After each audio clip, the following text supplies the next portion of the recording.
بسم الله الرحمن الرحيم إن الحمد لله نحمده ونستعينه ونستغفره ونؤمن به ونتوكل عليه ونعوذ بالله من شرور أنفسنا ومن سيئات أعمالنا من يهده الله فلا مضل له ومن يضلل فلا هادي له وأشهد أن لا إله إلا الله وحده لا شريك له وأشهد أن محمدًا عبده ورسوله أما بعد فإن خير الحديث كتاب الله وخير الهدي هدي محمد صلى الله عليه وسلم وشر الأمور محدثاتها وكل محدثة بدعة وكل بدعة ضلالة وكل ضلالة في النار فأعوذ بالله السميع العليم من الشيطان الرجيم بسم الله الرحمن الرحيم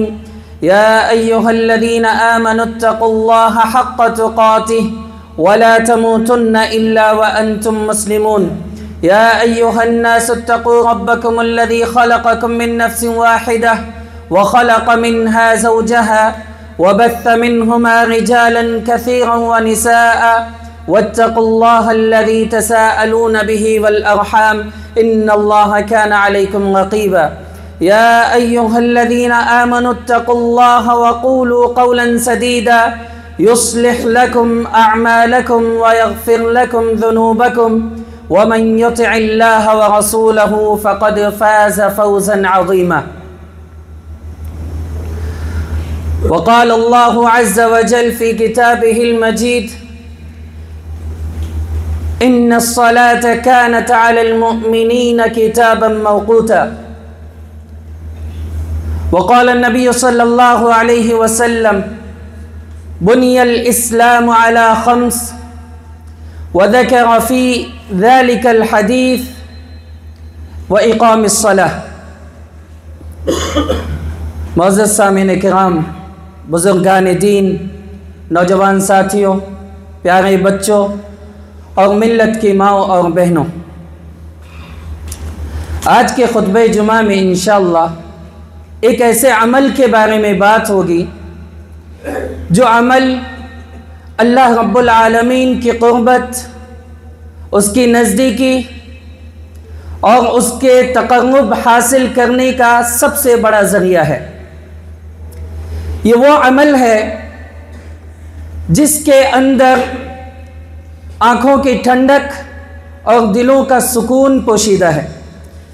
یہ ایک ایسا عمل ہے کہ ایک مسلمان جب دنیا کی پریشانیوں سے، مصائب سے، تکالیف سے اور تمام ٹینشن سے نڈھال ہو کر اللہ کے سامنے جب اس عمل کے لیے کھڑا ہوتا ہے تو اس کی ساری پریشانیاں ختم ہو جاتی ہیں۔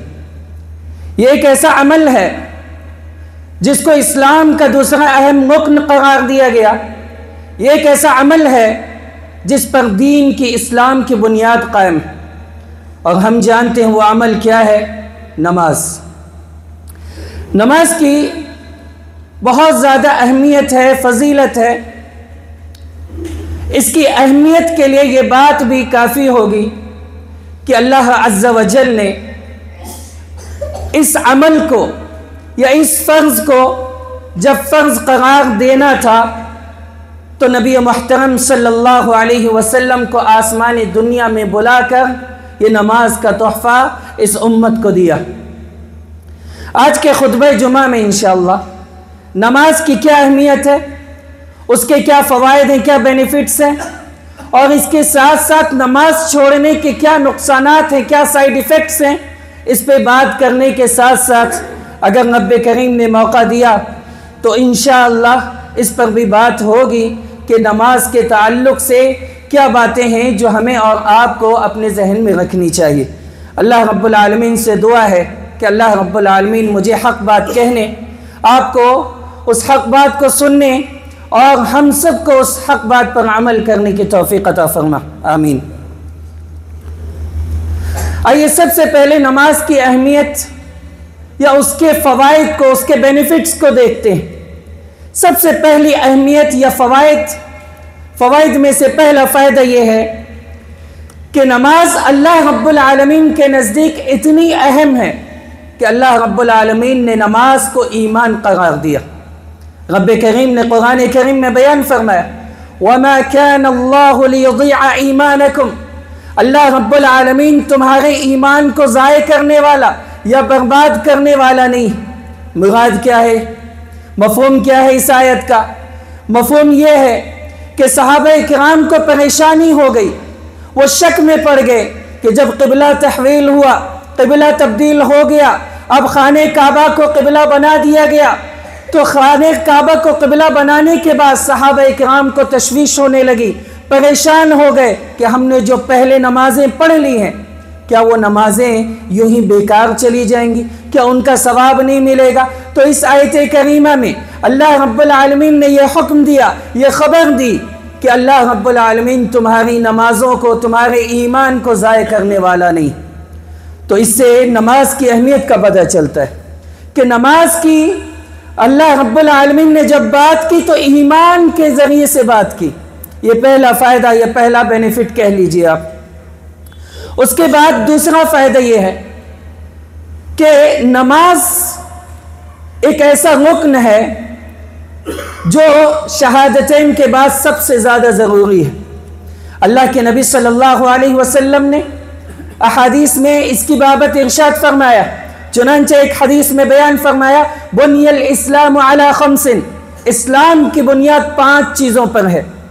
شہادت اللہ الہ الا اللہ، کلمہ توحید کی گواہی دینا، اس بات کی گواہی دینا کہ اللہ کے علاوہ کوئی معبود برحق نہیں، وَأَنَّ مُحَمَّدًا رَسُولُ اللَّهِ، اور یہ کہ اللہ کے نبی صلی اللہ علیہ وسلم اللہ کے بندے اور رسول ہیں، اس بات کی بھی گواہی دینا۔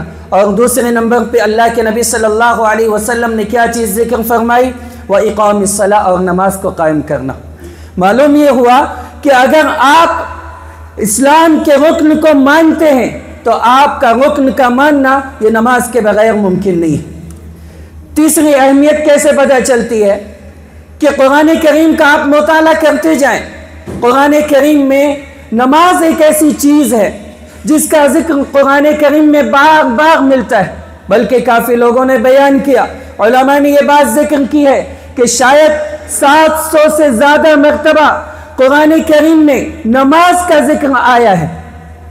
نماز چاہے وہ نماز کے الفاظ کے ذریعے سے ہو یا اشارتاً اس کے ذریعے سے ہو، جیسے نماز کو ایمان، تو اس طرح سے 700 بار بلکہ اس سے بھی زیادہ نماز کا ذکر آیا ہے جو نماز کی اہمیت کو بتاتا ہے۔ اس کے علاوہ اللہ کے نبی صلی اللہ علیہ وسلم کے پاس کوئی صحابی آتے تھے، بیعت کرنے کے لیے آتے تھے، اللہ کے نبی صلی اللہ علیہ وسلم نماز پر بھی بیعت کیا کرتے تھے۔ چنانچہ جریر بن عبداللہ رضی اللہ تعالی عنہ کہتے ہیں بایعت رسول اللہ صلی اللہ علیہ وسلم علی اقام الصلاۃ، میں نے اللہ کے نبی صلی اللہ علیہ وسلم کے ہاتھ پر بیعت کی، میں نے یہ وعدہ لیا کہ میں نماز کو قائم کروں گا، نماز کو کبھی نہیں چھوڑوں گا۔ تو اللہ کے نبی صلی اللہ علیہ وسلم کا بیعت لینا بھی، وعدہ لینا بھی، یہ اس بات کو بتاتا ہے کہ نماز کی کیا اہمیت ہے۔ اس کے علاوہ آپ قرآن کریم کا مطالعہ کریں گے تو آپ کو یہ بات بھی معلوم ہوگی کہ نماز ایک ایسی چیز ہے، ایک ایسی عبادت ہے جو کسی بھی حال میں معاف نہیں۔ چنانچہ اللہ رب العالمین نے فرمایا حافظوا علی الصلوات والصلاة الوسطی، کہ لوگوں نماز پہ محافظت کرو، نماز کی پابندی کرو، والصلاة الوسطی، خاص طور سے عصر کی نماز کی حفاظت کرو، وقوموا للہ قانتین، اور اللہ رب العالمین کے فرما بردار بندے بن کر کے کھڑے ہو جاؤ۔ فَإِنْ خِفْتُمْ، اگر تمہیں خوف ہو، تم حالت جنگ میں ہو، فَرِجَالًا أَوْ رُكْبَانًا، تو چاہے پیدل یا سوار ہو کر۔ کہنے کا مقصد کیا ہے کہ نماز ایک ایسی عبادت ہے جو کسی بھی حال میں معاف نہیں ہے، چاہے وہ انسان امن و امان کی حالت میں ہو یا خوف کی حالت میں ہو، چاہے وہ آرام سے زندگی بسر کر رہا ہو یا میدان جنگ میں موجود ہو، یا اسی طریقے سے سفر میں ہو یا حضر میں ہو، بیماری کی حالت میں ہو یا اسی طریقے سے تندرستی کی حالت میں ہو، نماز ایک ایسی عبادت ہے جو کبھی معاف نہیں ہے۔ اور اللہ کے نبی صلی اللہ علیہ وسلم کے پاس ایک صحابی رسول آتے ہیں، عمران بن حسین، کہتے ہیں اللہ کے نبی صلی اللہ علیہ وسلم مجھے تکلیف ہے۔ اس کو اللہ کے نبی صلی اللہ علیہ وسلم نے ان کو ہدایت دی، کہا صلی قائما، کھڑے ہو کے نماز پڑھو، فَإِن لَمْ تَسْتَطِعْ فَقَاعِدًا، اگر کھڑے ہو کے نماز پڑھنے کی طاقت نہ ہو تو بیٹھ کے نماز پڑھو، فَإِن لَمْ تَسْتَطِعْ فَعَلَى جَنْبٍ، اگر اس کی بھی طاقت نہ ہو تو پہلو کے بل لیٹ کر کے نماز پڑھو، لیکن نماز کسی حالت میں معاف نہیں ہے۔ پانچویں چیز یہ کہ تمام انبیاء کرام اور تمام رسولوں کی دعوت کا مرکز رہی ہے نماز۔ تمام انبیاء کرام کی دعوت میں نماز بھی شامل تھی۔ وَأَوْحَيْنَا إِلَيْهِمْ فِعْلَ الْخَيْرَاتِ وَإِقَامَ الصَّلَاةِ وَإِيتَاءَ الزَّكَاةِ، اللہ رب العالمین نے قرآن کریم میں یہ بیان فرمایا ہے کہ ہم نے انبیاء کرام کی طرف یہ بات وحی کر کے بتائی ہے کہ تم جو ہے خیرات، بھلائی کے کاموں میں، نیکی کے کاموں کو کرتے رہنا، وَإِقَامَ الصَّلَاةِ، اور نماز کو قائم کرنا، وَإِيتَاءَ الزَّكَاةِ، اور زکوٰۃ کی ادائیگی کرنا۔ چھٹی چیز یہ ہے کہ نماز دین کا ستون ہے، دین کی بنیاد ہے، دین کی بیس ہے۔ اللہ کے نبی صلی اللہ علیہ وسلم نے فرمایا رأس الامر الاسلام، معاملات کی بنیاد، معاملات کی اصل یہ اسلام ہے، وعمودہ الصلاۃ، اور اس کی بنیاد، اس کا ستون، اس کا بیس یہ نماز ہے۔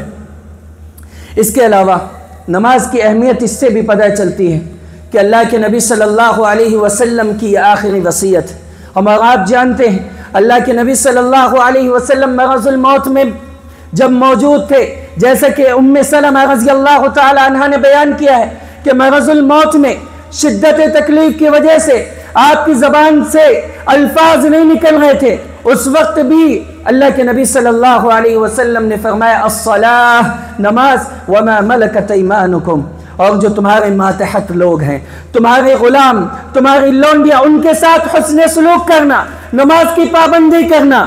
آگے ام سلمہ رضی اللہ تعالی عنہ بیان فرماتی ہے فما زال يقولها، اللہ کے نبی صلی اللہ علیہ وسلم مسلسل یہ الفاظ کہتے رہے حتی ما یفیض بها لسانہ، یہاں تک کہ آپ کی زبان رکنے لگی، آپ کی زبان سے الفاظ نہیں نکل رہے تھے۔ آپ ذرا تصور کریں کہ ایک باپ یا کوئی بھی چہیتا انسان جس سے محبت کرتا ہے، اس کی آخری وصیت ہو، اس کی آخری وصیت ہو تو اس کو نافذ کرنے کے لیے، اس کو پورا کرنے کے لیے اپنی پوری طاقت لگا دیتا ہے۔ اس کے سلسلے میں جو بھی پریشانیاں آتی ہیں، جو بھی مشکلات آتی ہیں، ان کو بھول جاتا ہے۔ لیکن ہم مسلمانوں کا عالم یہ ہے اللہ کے نبی صلی اللہ علیہ وسلم کی آخری وصیت کو بھول چکے ہیں۔ اسی طریقے سے حضرت علی رضی اللہ تعالی عنہ نے بیان کیا ہے كان آخر كلام النبي صلی اللہ علیہ وسلم الصلاة وما ملكت ایمانکم، اللہ کے نبی صلی اللہ علیہ وسلم کا آخری کلام، اللہ کے نبی صلی اللہ علیہ وسلم کی آخری بات یہ تھی کہ نماز کی حفاظت کرنا، نماز کی پابندی کرنا، اور اپنے غلاموں کے ساتھ، لونڈیوں کے ساتھ، ماتحتوں کے ساتھ اچھا سلوک کرنا۔ حضرات، آٹھویں چیز جس سے نماز کی اہمیت پتہ چلتی ہے یا اس کا فائدہ یہ ہے کہ نماز گناہوں کو مٹانے کا ایک ذریعہ ہے۔ اللہ کے نبی صلی اللہ علیہ وسلم نے فرمایا الصلوات الخمس والجمعة الى الجمعة كفارة لما بينهن ما لم تخش الكبائر، 5 وقتہ نمازیں، یہ 5 نمازیں دن بھر کی اور جمعہ سے لے کے جمعہ تک، یہ سب اس کے بیچ میں ہونے والے گناہوں کا کفارہ ہے۔ ما لم تخش الكبائر، شرط یہ ہے کہ کبائر کا ارتکاب نہ کیا جائے، کبیرہ گناہ نہ کیے جائیں۔ اور اس کو اللہ کے نبی صلی اللہ علیہ وسلم نے ایک دوسری حدیث میں ایک مثال دے کر کے، ایک ایگزامپل دے کر کے سمجھایا۔ صحابہ کرام سے پوچھا ارأیتم ان نارا بباب احدکم، اے میرے صحابہ یہ تو بتاؤ تمہارا کیا خیال ہے کسی کے گھر کے سامنے کوئی نہر ہو، موجود ہو، یغتسل فیہ کل یوم 5، وہ اس میں ایک دن میں 5 بار غسل کرتا ہو، ما تقول ذلك يبقى من دغنه، تمہارا کیا خیال ہے کہ کیا یہ نہانا دن بھر میں 5 بار اس کا نہانا، اس کے جسم پر کوئی میل کچیل باقی رہے گی نہانے کی وجہ سے؟ صحابہ کرام نے کیا کہا؟ قالوا، انہوں نے کہا لا يبقى من دغنه شيئا، اے اللہ کے نبی صلی اللہ علیہ وسلم اس کے بدن پہ کوئی بھی میل کچیل نہیں باقی رہے گا، اللہ کے نبی صلی اللہ علیہ وسلم نے فرمایا فَذَلِكَ مِثْلُ الصَّلَوَاتِ الْخَمْسِ، یہی مثال 5 وقتہ نمازوں کی بھی ہے۔ يَمْحُ اللَّهُ بِهِ الْخَطَايَا، اللہ رب العالمین ان نمازوں کے ذریعے سے بندوں کے گناہوں کو معاف فرما دیتا ہے۔ آج ہم میں سے کون ایسا انسان ہے جو اس بات کی شکایت نہ رکھتا ہو کہ اس سے گناہ پہ گناہ نہیں ہوتے، اس پہ گناہ ہوتے جا رہے ہیں؟ تو ہمارا فرض یہ بنتا ہے، ہمیں یہ سوچنا چاہیے کہ ہمیں نمازوں کا اہتمام کرنا چاہیے تاکہ ہمارے جو گناہ ہیں وہ جھڑتے رہیں۔ حضرات، نماز کی پابندی یہ آپ کو اللہ کے نبی صلی اللہ علیہ وسلم کا ساتھی بنا سکتی ہے۔ کہاں پہ؟ جنت میں۔ چنانچہ ربیعہ بن کعب الاسلمی رضی اللہ تعالیٰ عنہ سے روایت ہے، کہتے ہیں کہ اللہ کے نبی صلی اللہ علیہ وسلم کے پاس میں کسی رات میں موجود تھا۔ کہتے ہیں آگے فَأَتَيْتُهُ بِوَضُوئِهِ وَحَاجَتِهِ، میں اللہ کے نبی صلی اللہ علیہ وسلم کے لیے وضو کا پانی لے کے آیا اور جو دیگر ضروریات کا سامان تھا وہ بھی لے کے آیا۔ فقال لی، اللہ کے نبی صلی اللہ علیہ وسلم نے مجھ سے کہا سل، سوال کرو، کیا مانگنا ہے مانگ لو، جو کچھ چاہتے ہو مانگ لو۔ فقلت، میں نے کہا، کون کہتے ہیں؟ ربیعہ بن کعب اسلمی رضی اللہ تعالیٰ عنہ کہتے ہیں کہ میں نے کیا کہا؟ اسألک، میں سوال کرتا ہوں، مرافقتک فی الجنہ، اے اللہ کے نبی صلی اللہ علیہ وسلم، جنت میں آپ کا ساتھ چاہتا ہوں، جنت میں آپ کا ساتھی بننا چاہتا ہوں، جنت میں آپ کی رفاقت حاصل کرنا چاہتا ہوں۔ اللہ کے نبی صلی اللہ علیہ وسلم نے آگے کہا اب غیر ذالک، کیا اس کے علاوہ بھی کوئی خواہش ہے؟ کیا یہی بات تم کو چاہیے یا اور کچھ اور طلب موجود ہے تمہارے پاس؟ کسی اور چیز کی ڈیمانڈ ہے تو بتا دو۔ تو انہوں نے کہا قلت هو ذاک، کہتے ہیں کہ میں نے کہا اللہ کے نبی صلی اللہ علیہ وسلم مجھ کو یہی چاہیے، یعنی جنت میں آپ کا ساتھ چاہیے۔ اللہ کے نبی صلی اللہ علیہ وسلم نے فرمایا فَأَعِنِّي عَلَى نَفْسِكَ بِكَثْرَةِ السُّجُودِ، تو تم میری مدد کرو، کس کے ذریعے سے؟ کثرت سجود کے ذریعے سے، یعنی نوافل کا اہتمام کرو، فرائض کے ساتھ ساتھ نوافل کا اہتمام کرو، زیادہ نمازیں پڑھو، اپنے آپ کو اس قابل بنا لو کہ میں تمہارے حق میں دعا کر سکوں، میں تمہارے حق میں سفارش کر سکوں، میں تمہارے حق میں شفاعت کر سکوں اور میری شفاعت، میری دعا، میری سفارش قبول ہو جائے۔ حضرات، اس کے علاوہ نماز کی اہمیت یا اس کی فضیلت یہ بھی ہے کہ اس سے دلوں کو سکون ملتا ہے۔ اللہ رب العالمین نے قرآن مجید میں اس بات کو بیان فرمایا الذین آمنوا وتطمئن قلوبهم بذکر اللہ، کہ جو لوگ ایمان لے کے آئے ہیں ان کے دل اللہ کے ذکر سے اطمینان حاصل کرتے ہیں۔ الا بذکر اللہ تطمئن القلوب، سنو اللہ کے ذکر سے ہی دلوں کو سکون ملتا ہے۔ یہ وہ سکون جس کی تلاش میں انسان ماغا ماغا پھرتا ہے، یہ سکون جس کو انسان موویز میں کبھی تلاش کرتا ہے، کبھی گانوں میں تلاش کرتا ہے، کبھی کھیل کود کے میدان میں تلاش کرتا ہے، کبھی کسی ڈاکٹر کے پاس جا کے تلاش کرتا ہے، لیکن اس کو سکون نہیں ملتا، اس کو سکون نہیں ملتا۔ رب کریم نے کہا سکون حاصل کرنا ہو تو نماز کا اہتمام کرو، اللہ کا ذکر کرو، اور ہم اور آپ جانتے ہیں کہ نماز سے بڑھ کر ذکر اور کیا ہو سکتا ہے۔ چنانچہ نماز کو ذکر کے لیے استعمال کیا ہے، چنانچہ کہا موسیٰ علیہ السلام سے کہا تواقم الصلاۃ لذکری، کہ تم مجھے یاد کرنے کے لیے، میرا ذکر کرنے کے لیے تم نماز قائم کرنا۔ حضرات، یہ میں نے کچھ تقریباً 10 پوائنٹس آپ کے سامنے رکھے جو اس بات کو بتاتے ہیں نماز کی کیا اہمیت ہے، نماز کی کیا فضیلت ہے، نماز پڑھنے کے کیا فوائد حاصل ہوتے ہیں۔ اگر میں ان کو اور لمبا ذکر کرنا شروع کر دوں تو وقت کم پڑ جائے گا۔ اس کے علاوہ بہت سارے فوائد موجود ہیں جو قرآن و حدیث میں موجود ہیں، جن کو ہم اور آپ بارہا سنتے رہتے ہیں کہ نماز کے کیا فوائد ہیں، کیا مسائل ہیں، ان کی کیا اہمیت ہے۔ اب ان کے بعد نماز کے بارے میں جو اللہ کے نبی صلی اللہ علیہ وسلم کا عمل تھا وہ بھی سنتے جائیے۔ نماز کے بارے میں جب ہم نے یہ جان لیا نماز کی کیا اہمیت، اللہ کے نبی صلی اللہ علیہ وسلم اس کی بات کو، اس کی اہمیت کو سمجھتے تھے اور اس کے فوائد کو جانتے تھے، اسی لیے اللہ کے نبی صلی اللہ علیہ وسلم کے نماز کا حال دیکھیے۔ اللہ کے نبی صلی اللہ علیہ وسلم کے بارے میں مغیرہ بن شعبہ رضی اللہ تعالیٰ عنہ بیان کرتے ہیں قام النبی صلی اللہ علیہ وسلم حتی تورمت قدماہ، اللہ کے نبی صلی اللہ علیہ وسلم کی نمازوں کا حال یہ تھا کہ آپ نماز کے لیے کھڑے ہوتے تو آپ کے قدم سوج جایا کرتی تھی، آپ کے قدم میں سویلنگ آ جایا کرتی تھی، آپ کے پاؤں میں ورم پڑ جایا کرتا تھا۔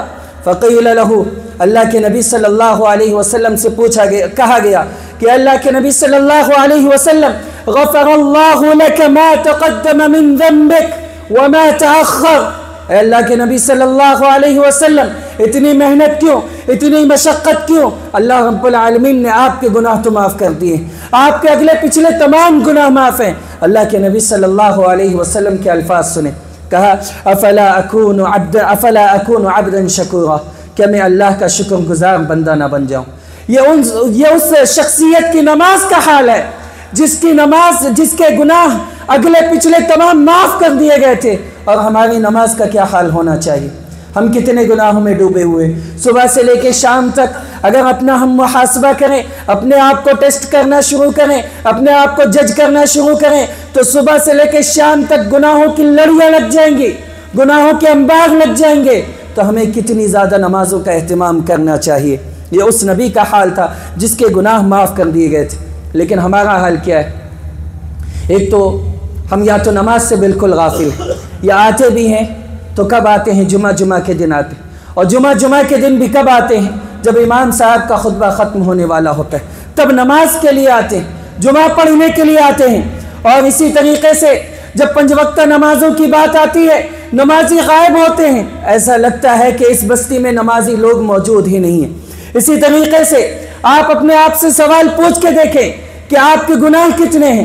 اللہ کے نبی صلی اللہ علیہ وسلم کے گناہ کتنے تھے؟ اس کے باوجود اللہ کے نبی صلی اللہ علیہ وسلم کا حال کیا تھا؟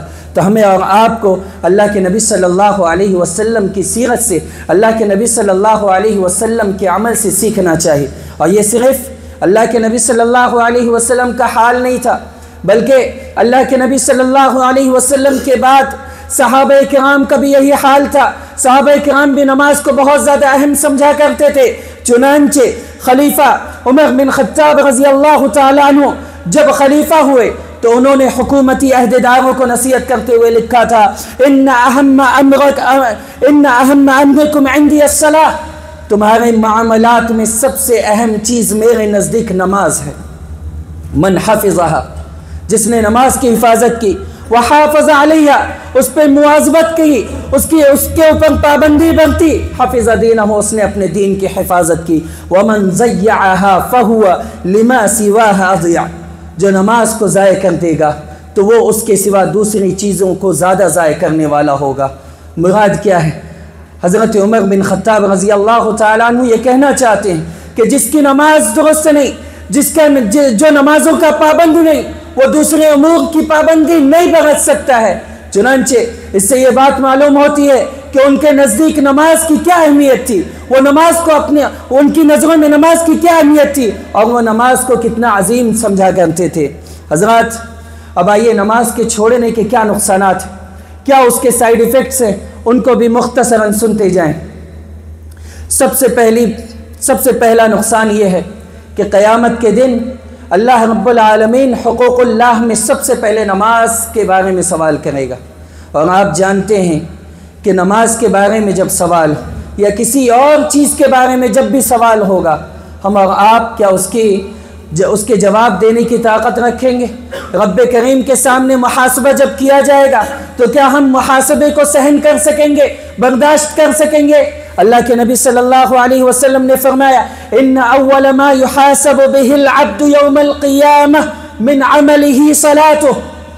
اللہ رب العالمین کے یہاں جب سب سے پہلے بات آئے گی حقوق اللہ میں سے، تو کس کی بات آئے گی؟ بندے کے اعمال میں سے سب سے پہلے جس چیز کا محاسبہ کیا جائے گا، جس چیز کے بارے میں پوچھا جائے گا، وہ نماز ہے۔ اسی طریقے سے نماز کا چھوڑنا یہ انسان کو کفر اور شرک تک لے جاتا ہے۔ اللہ کے نبی صلی اللہ علیہ وسلم نے فرمایا، ان بین الرجل وبین الشرک والکفر ترک الصلاۃ، ایک انسان کے درمیان اور شرک اور کفر کے درمیان فرق کرنے والی چیز نماز کا چھوڑنا ہے۔ تیسری چیز، نماز کا چھوڑنا یہ کبیرہ گناہوں میں سے ہے۔ علامہ ابن تیمیہ رحمۃ اللہ علیہ نے کیا بہت بہترین بات لکھی ہے۔ علامہ ابن تیمیہ رحمۃ اللہ علیہ کہتے ہیں کہ مسلمانوں کا اس بات میں کوئی اختلاف نہیں ہے کہ نماز کا چھوڑنا، فرض نماز کا چھوڑنا یہ بڑے گناہوں میں سے ہے، اکبر الکبائر ہے، بہت بڑے گناہوں میں سے ہے۔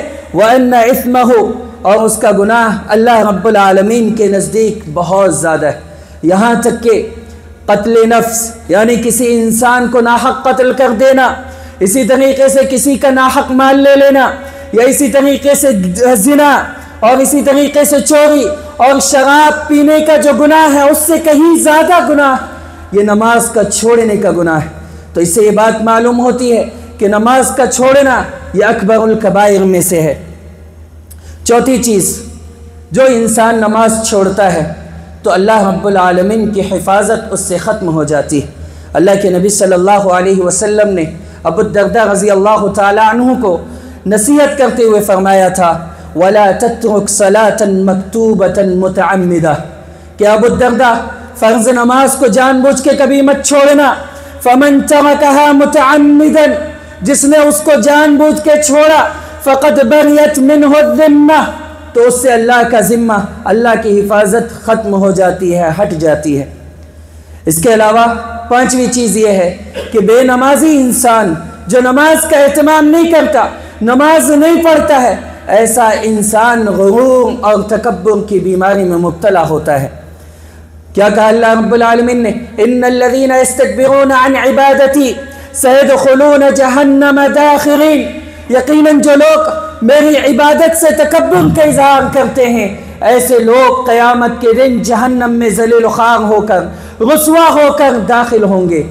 جہاں پہ یہ بات معلوم ہوتی ہے اس آیت سے کہ جہنم میں، جہاں پہ یہ بات معلوم ہوتی ہے اس آیت سے کہ اللہ کی عبادت نہ کرنا یہ تکبر کی علامت اور نشانی ہے، وہیں پہ یہ بات بھی معلوم ہوتی ہے اس آیت کریمہ سے کہ نماز کا چھوڑنا، اللہ کی عبادت نہ کرنا یہ انسان کو جہنم میں داخل کرے گا۔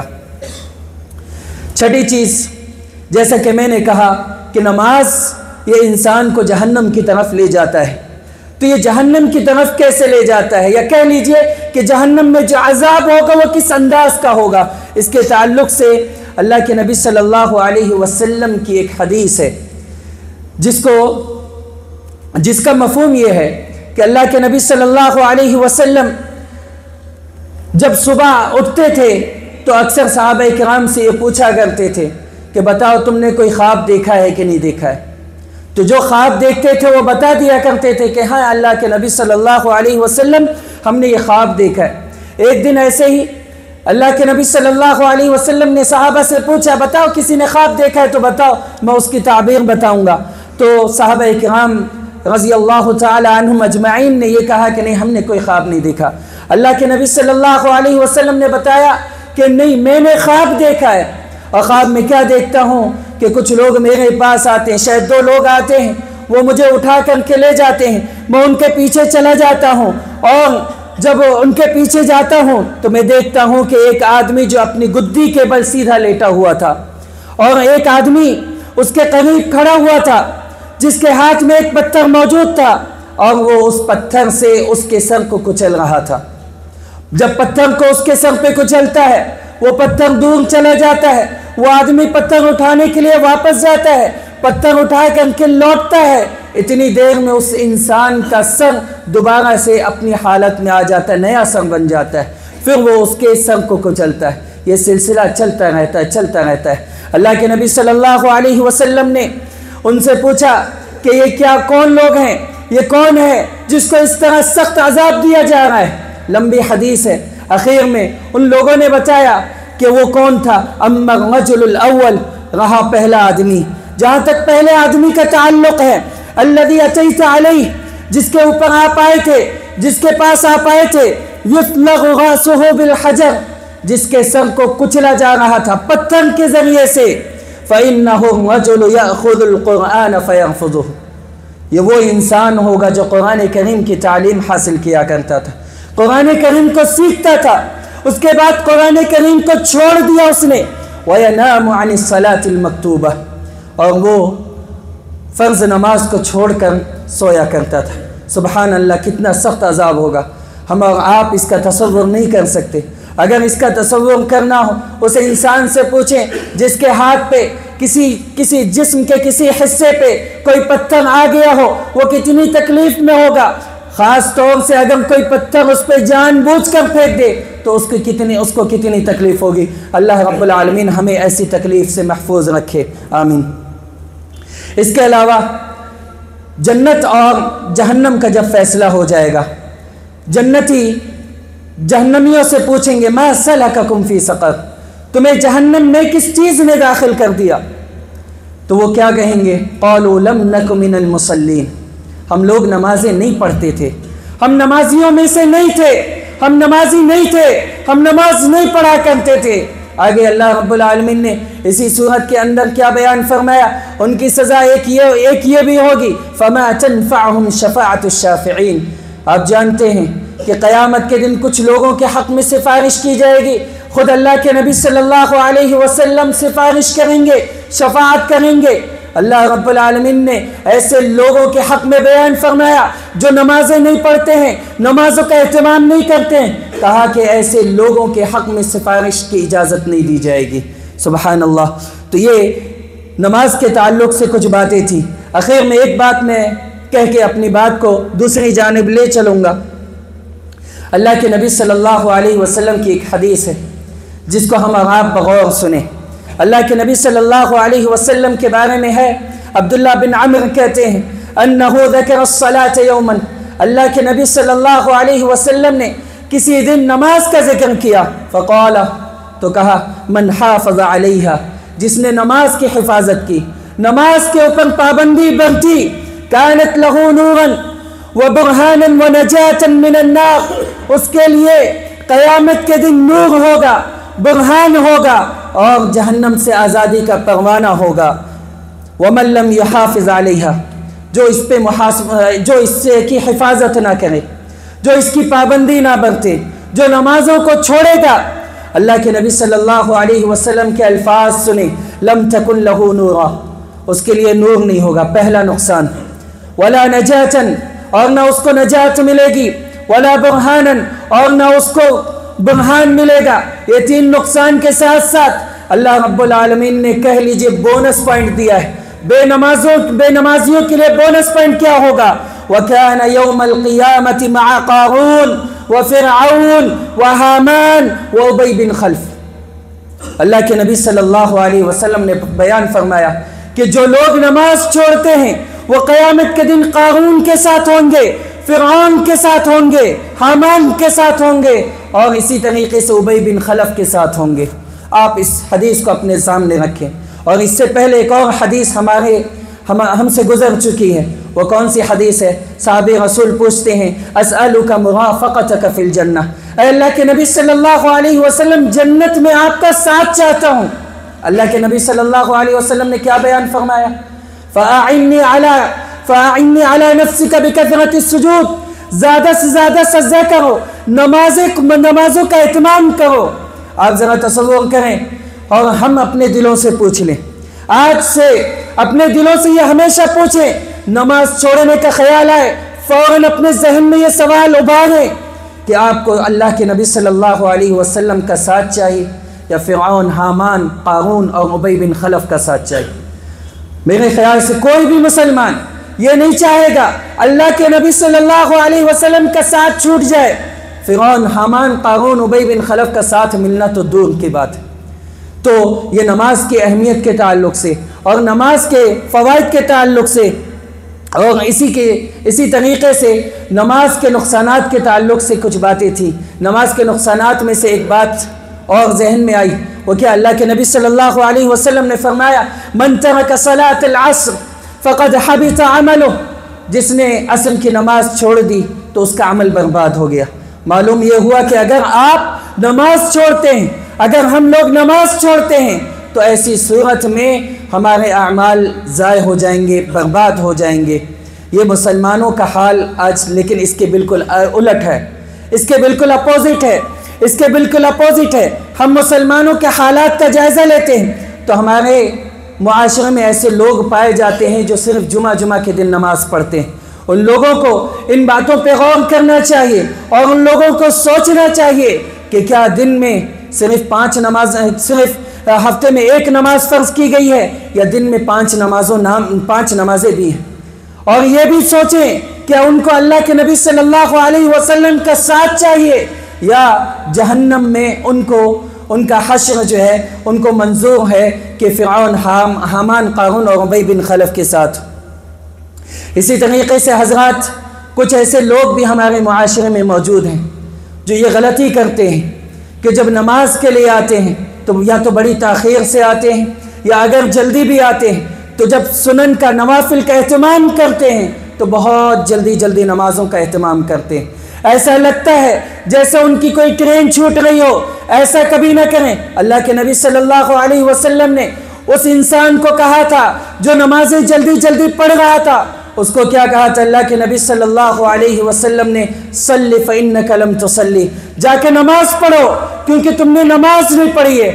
آخر 5 منٹ کے بجائے اگر آپ 10 منٹ دے دیں، 15 منٹ دے دیں، آپ کی نماز مکمل ہو جائے، ارکان و شرائط کے ساتھ مکمل ہو جائے، اللہ کے نبی صلی اللہ علیہ وسلم کے طریقے کے مطابق ہو جائے، تو اس میں کون سی آفت آ جائے گی؟